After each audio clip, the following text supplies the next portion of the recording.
Good morning, everyone, and welcome to Great Day Houston. Modern communication apps have been around since the early 2000s, but lately social media is becoming more socially undesirable. Montana has become the first state to ban TikTok. Legislation will prohibit mobile application stores from offering the app within the state next year. Meanwhile, the U.S. Surgeon General says he believes 13 is too young for children to be on social media platforms.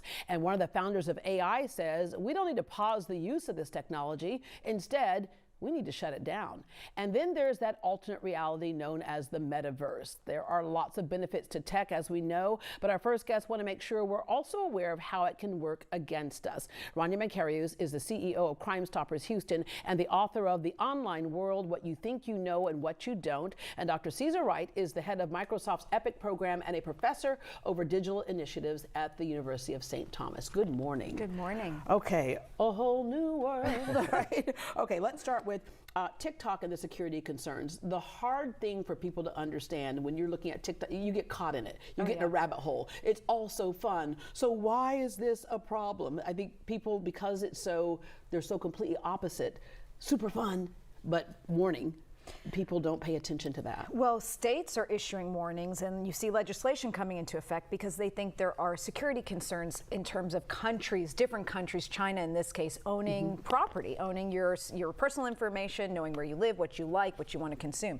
But for families, which is where sort of I live, we're worried that kids are becoming outrightly addicted to these platforms. And you, by the way, have a degree in family counseling? Family therapy, yes. And they are becoming addicted. TikTok has perfected AI technology. They are spoon feeding you what you want to see. But if your kids want to see something harmful and they start searching for that type of content, TikTok is going to continue to feed it to them. And that's a problem. Yeah. And Rania mentioned the security concerns. What kind of information that somebody who's looking for can get on you? Yeah, so one of the interesting things about TikTok is it's essentially gamifying surveillance. So it's encouraging you to post more and more identifying information that people can use either maliciously or just use for advertising. But when you have foreign countries, so when you have China, for instance, being involved in this data is processing through China and you don't have secure end-to-end encryption over this data, anybody can be accessing it. So the problem is not so much how it's being used, is all of the ways that it could be being used, and we don't know right now. Yeah. So it could be used in ways to jeopardize national security, or it could be used to compromise your personal information and make you more vulnerable to threats. All right, so Snapchat, Instagram, Facebook, I know you've been on before talking about all those different things that can be fun and used responsibly, but at the same time can be harmful. Kids younger than 13 have not yet developed a sense of self, is what the Surgeon General was saying, and there's this huge comparison syndrome. But then again, you have a lot of parents who will say, okay, but you take care of that in the home, because there's so many things out there that can impact a child's self-esteem. Make sure they have a solid foundation at home. Don't blame it on social media. Well, and of course, every child should have a solid foundation at home or somewhere.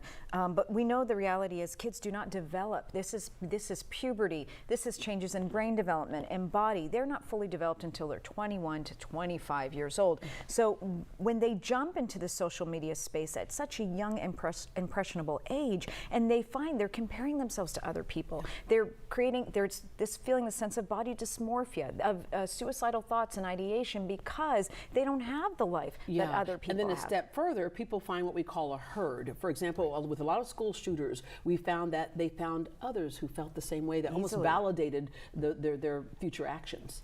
Yeah, and so COVID has created sort of the perfect storm, because for a lot of these kids, COVID isolated them, so they didn't have those sort of normative socializations with other children. And then they're looking for that, because as kids, developing, they're wanting those relationships, they're wanting to find their herd. And when they're going on social media to do it, a lot of times they're finding a dangerous herd, or they're finding people that don't necessarily have their best interests, but they're very impressionable, and they're trusting the technology, they're trusting the platform, and they're trusting that those interactions are legitimate, and they just don't know what the threats are out there. And by the way, let me point out that one of your 5,000 PhDs is in the area of psychology as well, is it not? In anthropology. Anthropology, okay. All right, the other thing I mentioned, it's kind of like, I think you're the first one that told me, it's like leaving the front door open when you have social media and you have the internet in your home. There's a thing that's happening, it's been happening for a long time now, stolen images. So I remember doing a story on this where a woman, her daughter was like 6 years old, old and was on a porn site. Yes. And they had taken the image off of her Facebook page. Well, my son, who models, someone came to him the other day from the agency and said, just letting you know you're on a site. He's like, what? He's like, no, I'm not. And so he did report it right away.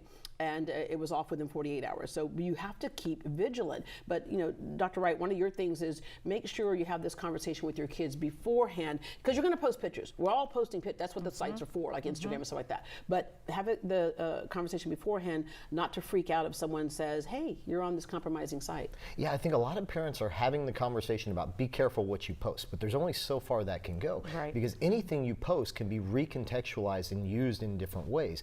And with children, especially with the cognitive development and just the impulse control and things like that, that are going to be more problematic for especially 8 to 14-year-olds. Not knowing how to respond when somebody comes to them and says, hey, I have this image of you doing something, and it's entirely a fake image, or it's used in a way Unless you pay me money. If you don't pay me money, if you don't show up at this hotel tomorrow. These are things that are used in the human trafficking world to extort children into behaviors that they wouldn't otherwise voluntarily engage in.